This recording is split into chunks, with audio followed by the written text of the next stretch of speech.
Nawas sholat ala bakrin, niat sholat Imam Bakar, imamnya Ki Bakar. Lalu fabana khalidan, ternyata imamnya Ki Khalid.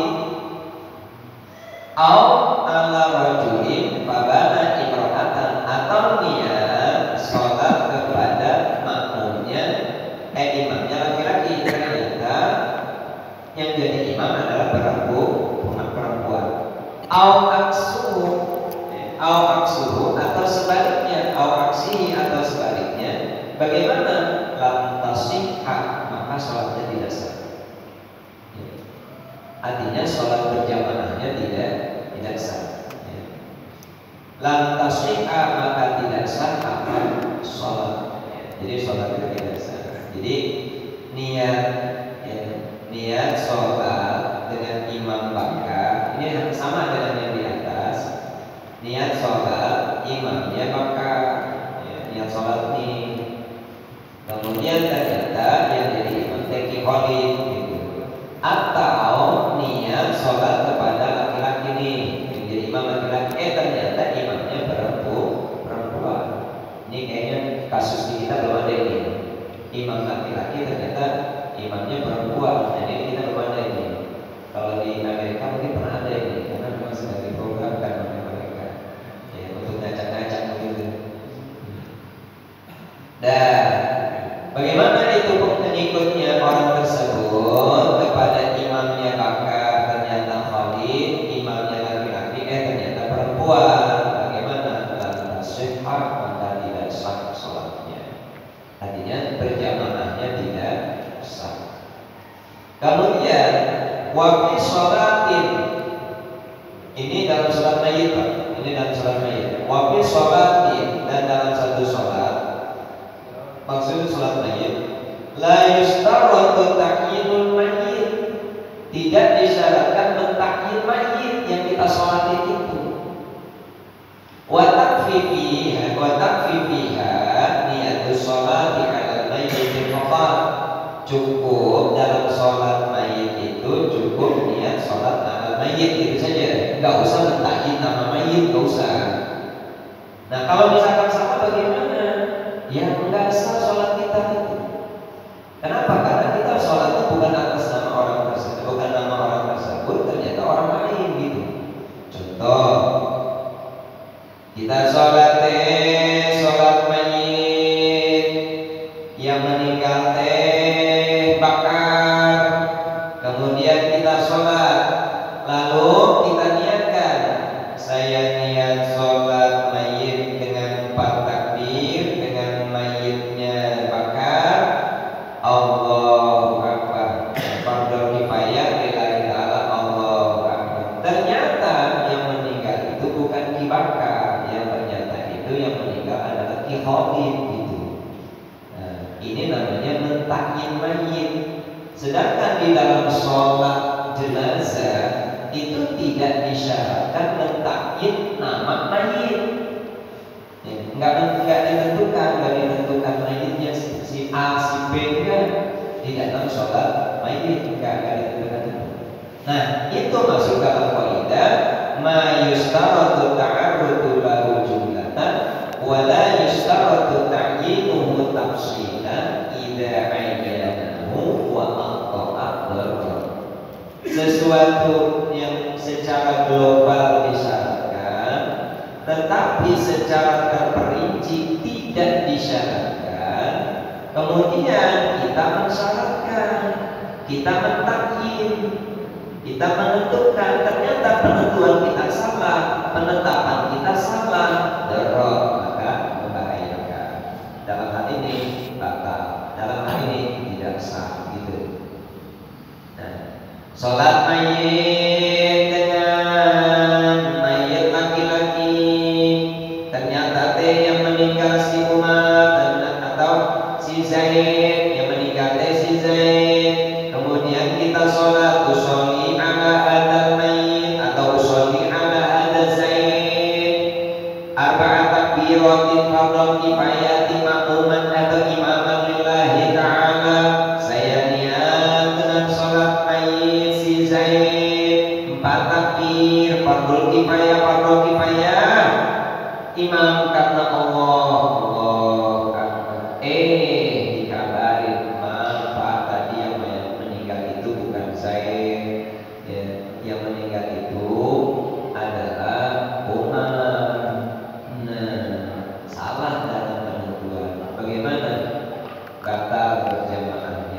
Ustaz, berarti kalau begitu bagaimana? Ya sudah, ulangin lagi itu sholat berjamaah.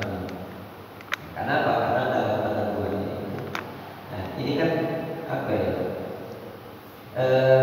Karena ini kan terkait dengan ibadah, terkait dengan fikih, terkait dengan fikih. Nah, karena ini terkait dengan fikih, maka gunakanlah ilmu fikihnya. Jadi dalam sholat baik sholat berjamaah, dalam hal sholat 5 waktu ataupun dalam sholat mayit begitu. Jadi harus menggunakan ilmu fikihnya.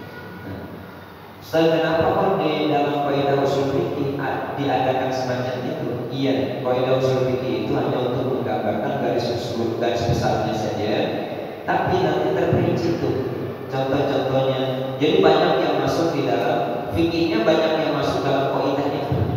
Ya, fikihnya masuk dalam kaidah itu. Nah, kenapa kita harus pakai fikih? Iya, Nabi pernah sampaikan begini, wal muta'abbidu bi ghairi fikhin kal imari fil tahuna.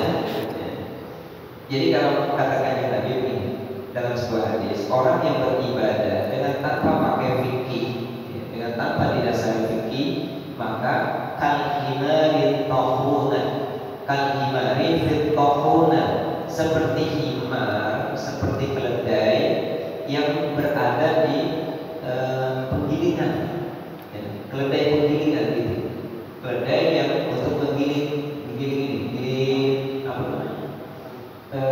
Kalau di sana itu gandum, untuk menggiling gandum, itu namanya himar fil tahuna, ya, himar yang ada di tempat gilingan. Artinya dia ibadah gitu begitu. Persis kayak ini, kalau di kita tuh persis kayak komedi putar. Ya, persis kayak komedi putar.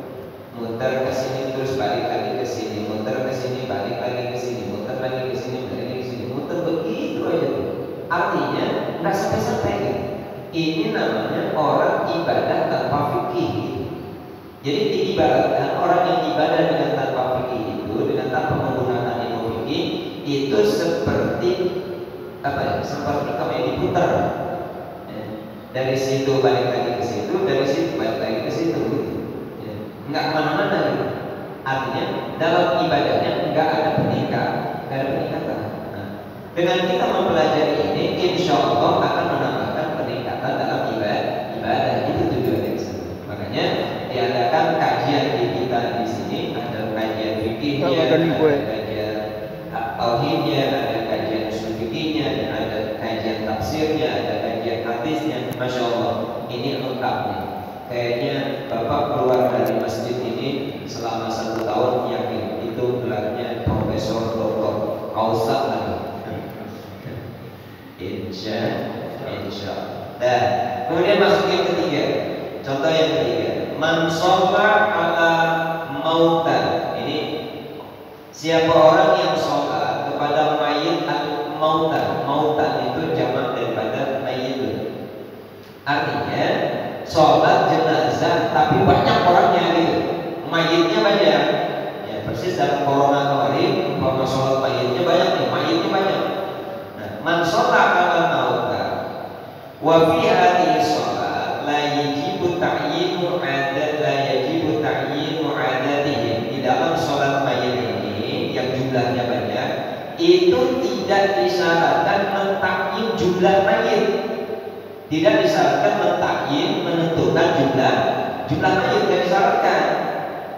Falau i'taqadahum asyaratan, kalau dia yakin, kalau begini, kalau misalkan dia sholat, kemudian dia tentukan itu jumlah mayitnya ada berapa? 10. Jumlah mayitnya 10. Ternyata fabanu aktaro, maka setelah dia lihat ternyata jumlahnya lebih dari 10. Ternyata mayitnya ada 20. Nah, bagaimana?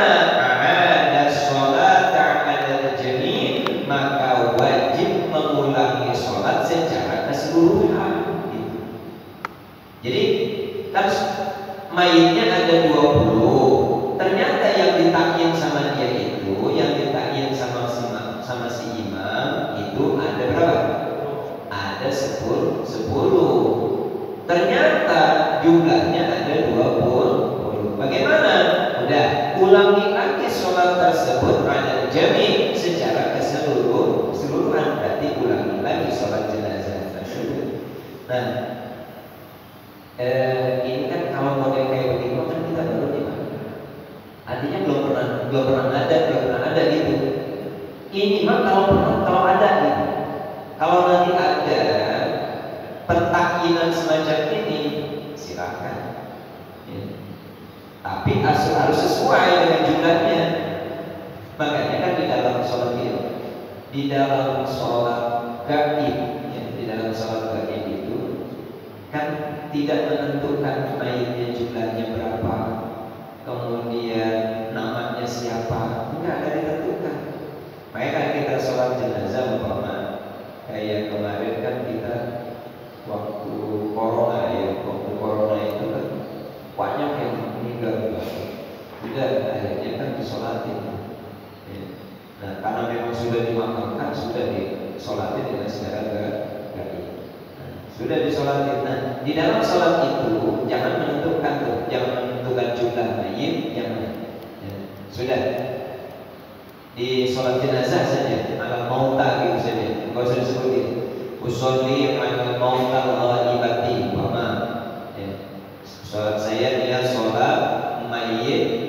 Ya, saya lihat beberapa mayit. Saya lihat sholat beberapa mayit. Ya. Udah enggak usah disebutin jumlahnya. Beberapa mayit saja. Mauta gitu. Usolli ala mauta ghaibah arba'at takbiratin fardhu kifayati imamatillahi ta'ala. Ini kalau mayitnya ghaibah. Kayak kita nih sholat jenazah umpama kayak di banyak nih para pejuang di Palestina yang mereka meninggal, kemudian kita sholat di situ. Nah itu tidak usah menentukan jumlah mayit, tidak usah. Jadi man sholla ala mautan wa fi hadhihi sholat la yajibu ta'yinu adadihi. Kalau